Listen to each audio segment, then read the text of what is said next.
Hey guys, what's up? Welcome back to GTA 6 Hub. Today, I'm going to go into some details about some of these supposed leaks that we've gotten about GTA 6. Let's get right into the video. Coming up first on our plate of BS, we've got the time travel and or older scenario theory/leak. Now, the first piece of evidence that people have to back this up is that we get to encounter a young Martin Madrazo, supposedly. And as we know in GTA 5, he is not quite a young man. He's actually around 50, 60 years old.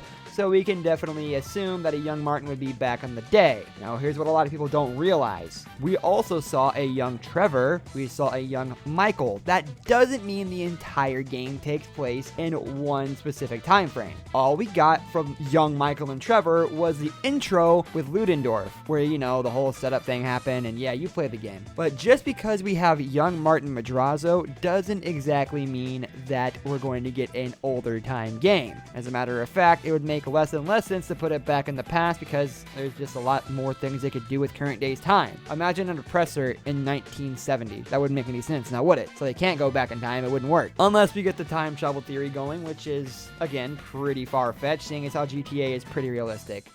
For the most part. Next thing we've got up is you can only have weapons on your person, no arsenal in your back pocket like Red Dead Redemption 2. And that would actually make a lot of sense for GTA 6 if they decided to take a more realistic approach. Simply, you would just put your belongings into the back of a car or the trunk, and then you wouldn't have to worry about toting 8,000 guns in your back pocket, which is, you know, more realistic but a lot less convenient. And what happens if you blow up that car, you might ask? Well, good luck going and getting another rocket launcher. That's the 5th one this week, Brad. Come on. This leak definitely has validity if they decide, again, to go for a more realistic approach, but I don't foresee that happening, so we're gonna go ahead and lean that towards the BS side. Next thing we've got up is that weather is a heavy focus, and there could be hurricanes, floods, etc. Now, that could be a thing, but I don't foresee that being a main factor for GTA. Now, maybe a hurricane, tornado, something like that affects a stock market effect that they have in, GTA 6 that they had in GTA 5. Maybe some kind of natural disaster messes up some kind of Cluck and Bell factory and their stock prices drop. Okay, that has an impact on the game. We'll take it. That's fine. I think that would be perfect, actually. But I don't want to see a tornado tear through wherever the hell I'm at and just have to go through all that BS of trying to get around it and or getting killed by it. There's a lot of stuff I get killed by. I'm a very bad driver, so I would hate to have another thing to watch out for. Please, Rockstar, don't do this to me.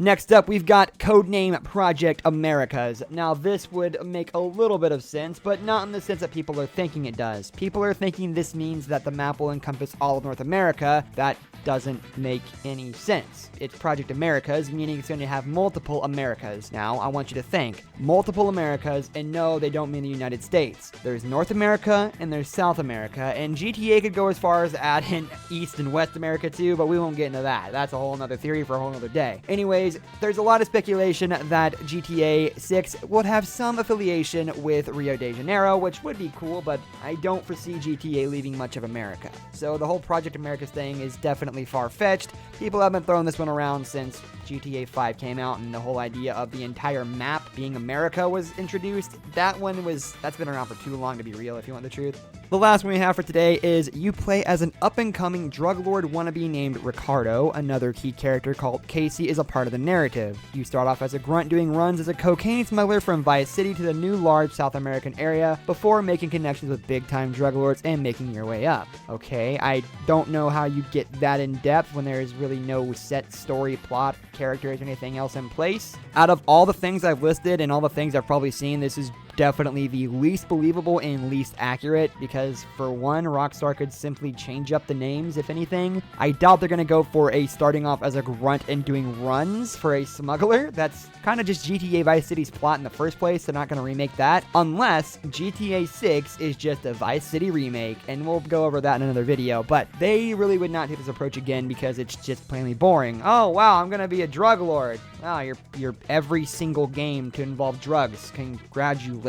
You want a cookie or like a slap in the face? I didn't wait 7 years for GTA Vice City 2. Okay, I'll say it.